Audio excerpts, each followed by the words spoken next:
Okay, let's unpack this.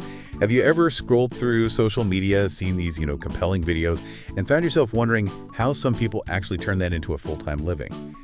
Today, we're not just diving deep, we're kind of charting a course through this whole world of online content creation. And our guide for this is a great one. Excerpts from the transcript of the YouTube video, How to Become a Content Creator Complete Beginner's Guide. It's from the channel Howfinity. Our mission, really, to distill their 15 years of experience into a clear, actionable 5-step roadmap, something to help you navigate the path from, well, maybe aspiring creator to actually having a thriving online business. Yeah, and what's fascinating here is just the sheer scale of the opportunity this source points out. Even for beginners, it highlights a truly striking statistic. I mean, think about this. There are 2 million people in the world making a 6-figure income creating content, just from social media and online platforms. 2 million. Yeah, and looking back, over the last 10 years or so, we've seen platforms like YouTube, Twitch, Instagram, Facebook, TikTok. They've all become these major hubs, and plenty of creators are using, one or sometimes multiple platforms to build a real full-time career. It's a legitimate path now.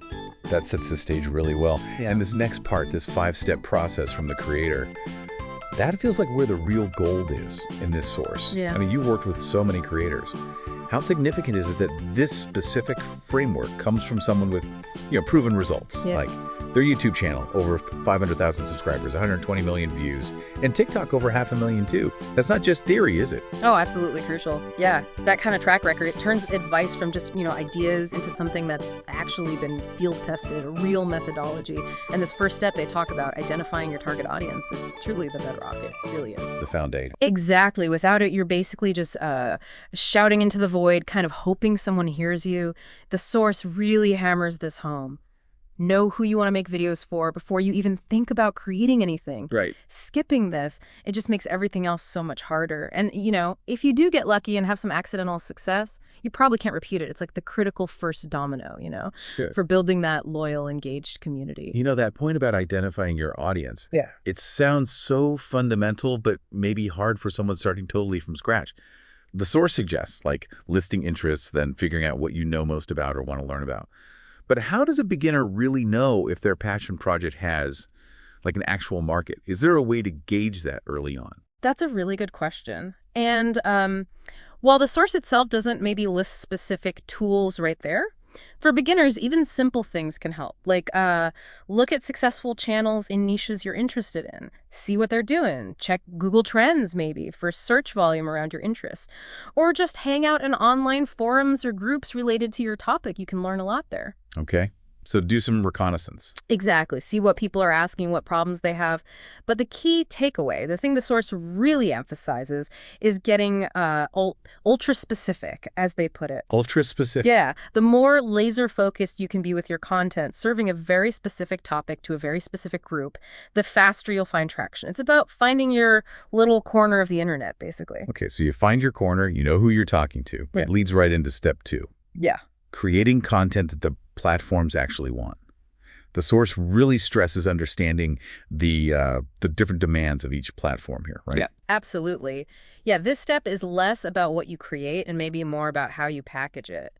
For the specific, ecosystem you're publishing on, it's not just technical stuff like video size, but the actual structure. Structure, okay. Yeah, so TikTok. It thrives on vertical videos, right? Mm-hmm. Often shot quickly on a phone. They need to be short, got to have a really strong opening hook, and just get straight to the point. Because let's face it, the audience attention span there can be pretty short. They want quick hits. Right. Keep scrolling. Exactly. YouTube, though, it's different. It can handle longer videos, absolutely. But you still need that strong hook in the first, say, 5 to 10 seconds. And even though the videos can be longer, they need to be, well organized. The main goal on YouTube is keeping someone watching all the way through. So it's not one size fits all. You can't just make one video and blast it everywhere. Definitely not. Not if you want it to perform well. You've got to tailor it, which is, a really important point as we think about strategy. And that leads into step 3. Right. Prioritizing YouTube first, specifically for search engines. Yeah. The source makes a really strong case for starting there. It really does. The recommendation is pretty clear. Make building a YouTube channel the very first part of your content strategy, and specifically focus on content that's likely to show up in search results. Okay, but why YouTube first? What's the reasoning? Well, a couple of big reasons given in the source. First, YouTube traditionally pays a lot more than other platforms. That's just a fact based on its ad system. Okay, money talks. It does. The ad revenue share, the longer watch times, it adds up. But beyond that, it's about the type of content. YouTube allows for that organic long-form content. And that kind of content, it builds a whole different kind of relationship with your audience compared to, say, a 30-second TikTok. Right, like spending 10 minutes with someone versus 30 seconds. Exactly. You can tell stories, teach things in depth, show your personality more. It builds trust. And that trust makes it a much stronger foundation for, well, for monetization down the line. It turns viewers into more dedicated subscribers. And they mention a practical tool for this, the TubeBuddy plugin. Yeah, TubeBuddy. It's a browser plugin for YouTube. The source explains you can use it to search for a keyword, like something in your niche, and it gives you video ideas based on what people are already searching for on Google, on YouTube itself. That sounds like a massive shortcut. Finding out what people actually want to know. It's incredibly powerful. It takes away a lot of the guesswork, right? And that's the key. Using those search strategies means your video isn't just out there randomly. It's actively getting found by the right audience because it shows up when they search for stuff they already care about. So it helps you find your people for that ultra-specific content. Precisely. And then you can grow from there, add more content over time. The source creator actually says they have hundreds of videos ranking on the first page of YouTube and Google just from using this technique consistently. Hundreds. Wow. Okay, so audience found, platform strategy in place using search. Step 4 feels crucial. Establishing a solid and sustainable upload schedule. This really hits on the consistency point, the long game. Oh, absolutely. It's non-negotiable, really. You have to decide on an upload schedule. Is it once a week on YouTube, 3 times a week on TikTok, whatever it is, you need to be sure it's something you can actually sustain over time because content creation, it's going to take time. It's a marathon, like you said, not a sprint. Yeah. And consistency, it builds that audience expectation. They know when to look for your stuff. Plus, the algorithms tend to like it too. The source even shares their own experience with growth speed, which is pretty interesting. Oh, yeah. Well, YouTube took them many years to hit that 500,000 subscriber mark. Many years.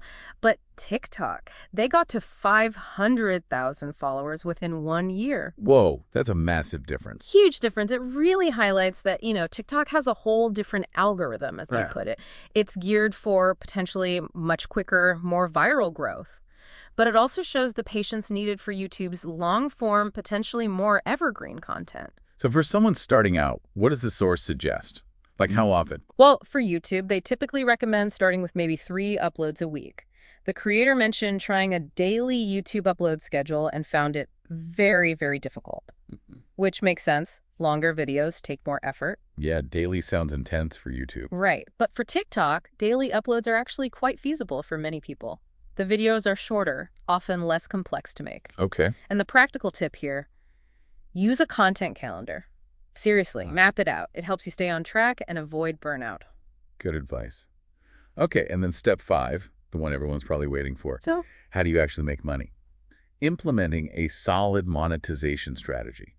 The source frames this as thinking about it like a business right from the start. exactly. You should be thinking about monetization early, even if it takes time to build up. And the source outlines several key ways this works, especially starting with YouTube. The big one is the YouTube Partner Program, once you qualify and get accepted. Right, there are thresholds for that. Yes, subscriber counts and watch hours, but once you're in, you get a revenue share. It's actually 55% of what YouTube charges advertisers to run ads on your videos, skippable ads, mid-roll ads, etc. And over time, that can become a really significant revenue source. Okay, so direct ad revenue on YouTube is key. What about other platforms? Well, platforms like TikTok, Instagram, Facebook, they have creator funds. These do give you a portion of revenue based on video views or performance. But, and this is important, the source says it's significantly less money than YouTube ads. Ah, okay. So don't rely just on the creator fund for TikTok income. Probably not as your primary strategy, no. The source suggests it's more about reach and discovery on those short-form platforms. YouTube often remains the backbone for direct monetization and that deeper audience connection we talked about. Got it. What else besides ads and creator funds? Affiliate programs are huge, really big. You sign up for programs. Amazon affiliate is a common one, but there are hundreds of others for different products and services. You get special links, put them in your video descriptions on any platform. And if someone clicks your link and buys something, you earn a small percentage, maybe 2-3%. It adds up, especially with volume. The source creator mentioned being part of about 20 different affiliate programs. Yeah. Then there are sponsorships, of course. Brands paying you directly to feature their product or service. That can be very lucrative once you have an audience. And finally, selling your own products and services. Especially if you already have a business, your content can be a great way to drive traffic and customers to it. Right. So lots of different avenues there. And it sounds like the source creator has even more detailed stuff on monetization specifically. It really reinforces that YouTube path as kind of a central hub for many of these revenue options. Okay, so, wow, we've just unpacked a really powerful 5-step guide here. Everything from figuring out your audience to mastering the different platform formats, leveraging search engines, especially YouTube, building that sustainable schedule, and then crucially, strategizing your monetization from the get-go. And that strong recommendation really stands out. Consider starting with YouTube because of the robust revenue options and that ability to build deeper audience connection. Absolutely. And, thinking about all this, it raises an interesting question for you, the listener, to consider. We see how fast online platforms and the creator economy evolve, right? So how might something like the sustained upload schedule we talked about, how might that be impacted by all the emerging AI tools for content generation? And maybe more importantly, what strategic trade-offs might creators face if they start leaning too heavily on AI, perhaps at the expense of that personal connection? Something to think about. That's a really interesting angle. AI's role in all this. Definitely food for thought. So what stands out to you from this deep dive? We really hope this shortcut to being well-informed helps light the way on your own content creation.